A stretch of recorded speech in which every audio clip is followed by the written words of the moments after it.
बाबा हाँ नाम भर और होला तो दिन भर में को बेर होला? हमरा से कहाँ होला।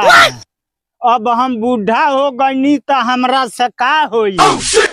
ए बाबा और को बियाह भइल बा? हमार 53 गो बियाह भइल। जब रउआ से ना कुछ होला तो काहे 53 गो बियाह कइले बानी? हम ना बियाह करत रहनी, हमार बाबू जबरदस्ती बियाह हमार करवले। ए बाबा तो 53 गो बियाह कइले बानी तो सच सच हमरा से बताई के लोग सुतल बानी कि ना? हम एको गोरिन के लगे नइखी सुतल। हम ओकनी के लगे सुतब तो हमार इज्जत ले ली। मार मुदाई करे राउर इज्जत केना ले लियो? जान करू एक दिन गईनी मौगी के लगे अपना सूत, तो उ जाते कहतिया जे हम मोट के रखा। प्यारी समझ गई।